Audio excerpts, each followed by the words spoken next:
کہ حضرت مولانا اشرف علی تھانوی، یہ بزرگ جو ہے رحمۃ اللہ علیہ، بڑے مالدار تھے. آپ سمجھتے ہیں مولوی سارے غریب ہوتے ہیں، سارے غریب نہیں ہوتے، اکثر غریب ہیں، سارے غریب نہیں ہیں. تو بڑے پیسے والے تھے وہ، اور جاگیردار تھے، اور پیر تھے. پیروں کو تو ویسے بھی پیسے ملتے رہتے ہیں. تو ایک راجپوت رانگڑ آیا. زیادہ تر کہتے ہیں کہ وہ خود بھی حضرت تھانوی صاحب بھی رانگڑ ہی تھے.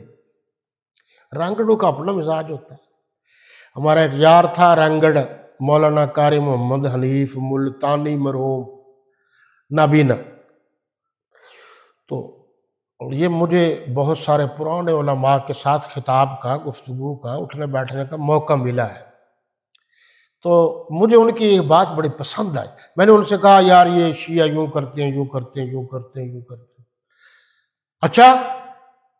پھر وہ تقریر کرتے کرتے، وہ رانگڑ خود بھی تو رانگڑ ہی تھا وہ، تو تقریر کرتے کرتے وہ فرمانے لگے اپنے لہجے میں کہ جو صحابہ کرام کو بھونکتا ہے وہ گوں کھاتا ہے. اب اس کو زیب دیا بات کر، لیکن آپ اس کی گہرائی میں جائیں تو بات تو صحیح کی ہے اس نے.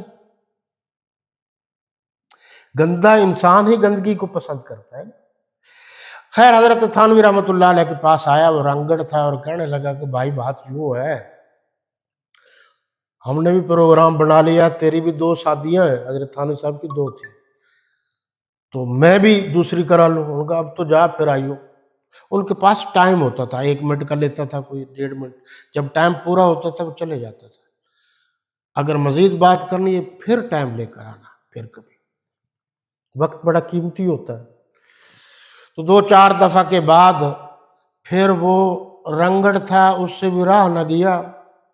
تو اس نے کہا بھائی مولوی صاحب، پیر صاحب، تن نے خود تو 2 کرا رکھی ہیں، اب میں نے کہا تو مجھے کہتا ہے کہ پھر آئیو پھر آئیو پھر آئیو.